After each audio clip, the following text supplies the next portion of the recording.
लोकार्पण और उसके बाद सामाजिक भवन का भी लोकार्पण और यादव समाज के जो शोभा यात्रा 5 दिन का कार्यक्रम था उसमें आज अंतिम कार्यक्रम है, उसमें सम्मिलित होने में राजनांदगांव आया। दाऊ जी, कल कांग्रेस परसों बड़ा आयोजन करने जा रही है, लगातार शहर में जो अव्यवस्थाएं हैं उसको लेके यहाँ नांदगांव में राजनांदगांव सहित पूरे प्रदेश भर में कर रही है बढ़ते अपराध के लिए देखिए लगातार। अब देखिए, अब भिलाई में डीपीएस स्कूल में 4 साल के बच्ची के साथ दुराचार हो जाता है और उसको इसलिए दबाया जा रहा है क्योंकि उसका प्रबंधन भिलाई स्टील प्लांट के पास है।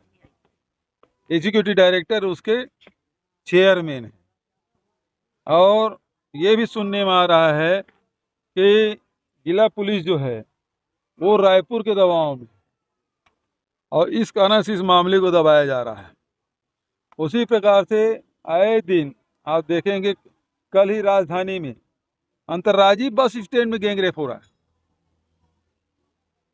रायगढ़ में हो गया, केसकाल में हो गया, लगातार गैंगरेप लगातार बढ़ रही है। हत्याएं और लूटपाट, छुराबाजी, ये सब लगातार कानून व्यवस्था की स्थिति बेहद खराब है। दाऊ जी, शराब पूछिए। नांदगांव की खबर तो है कि यहाँ भारतीय जनता पार्टी के सब कार्यकर्ता लोग बंटवारा के लेके झगड़ा बड़ा हो रहे थे करके, ऐसे सुना हूँ मैं, किसी पेपर में पढ़ा हूँ, तो बंटवारे के लेके लड़ाई हो रही है। गांजे के मामले में अमित शाह जी बोल के गए हैं कि यहाँ गांजा का उपयोग दुगुना हो गया है, और शराब कोचिया के मामले में तो ये स्थिति कि भारतीय जनता पार्टी के कार्यकर्ता संतोष पटेल, ये धरसीवां विधानसभा के दोंदे कला गांव का रहने वाला है, शराब कोचिया लोग उसके घर में हमला कर दिए। वो विधायक के पास गए, पुलिस के अधिकारियों के पास गए, उसको कोई संरक्षण नहीं मिला, बल्कि उसे हतोत्साहित किया गया। और उसके बाद जब वो शिकायत करके वापस आया, तब तक के वो शराब कोचिया फिर उसे घर में हमला कर दिया और बोले मैं सत्ता पक्ष होते हुए जब मेरी ये स्थिति है तो मेरी जीने का कोई अर्थ नहीं है, और उन्होंने आत्महत्या कर दी। कल उसका तदगात्र हुआ और ये आपके पीछे बिल्कुल सही बात है। अब वो बताया ना, धीरे धीरे कलई खुल रही है कि ये जैसे देवेंद्र यादव गिरफ्तारी हुई तो लगातार सीएमओ है, मुख्यमंत्री सचिवालय सक्रिय था। अभी भी कुछ प्रकार से जानकारी आ रही है कि दिल्ली रायपुर से बड़ा दबाव है और इस कारण से अनाप शनाप कार्रवाई कर रहे हैं, देख रहे हैं। ये एक मामला उठता है, उसको दबाने के लिए लगते हैं, फिर दूसरा मामला उठता है, फिर उसको दबाने के लिए। लेकिन हो क्या रहा है कि ये लोग निरंकुश हो गए हैं। मैं उस दिन देवेंद्र यादव के गिरफ्तारी के विरोध में 24 तारीख को धरना प्रदर्शन दुर्ग में आ रहा था। चौबे जी रायपुर नांदगांव आए थे, मैं दुर्ग आ रहा था। चौक में मेरे घर से 100 मीटर की दूरी पे जो चौक है, वहां पे बेवजह मुझे रोक लिया गया।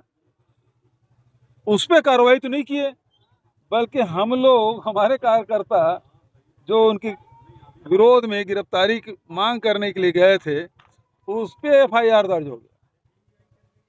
ये स्थिति है।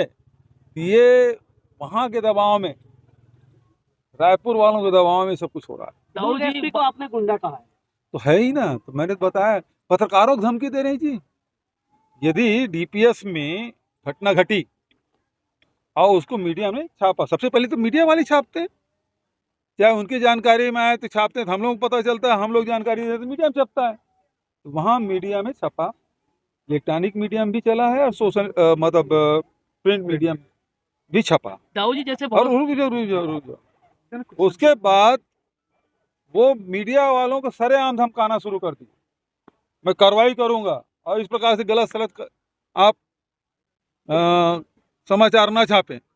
अब जब मैं प्रेस कॉन्फ्रेंस करके बता दिया कि भाई 2 डॉक्टर की रिपोर्ट है, उस 4 साल की बच्ची के प्राइवेट पार्ट में जख्म है, 2 डॉक्टर के, सीनियर डॉक्टर। अब उसके बाद यदि मीडिया वाले धमकाए तो मैं उसको क्या बोलूंगा? आप प्रजातंत्र के चौथे स्तंभ हैं और आपको धमकाए तो हम कैसे बर्दाश्त करें? तो ऐसे चाहे वो पुलिस हो, चाहे कोई भी हो, उसको गुंडा नहीं कहेंगे।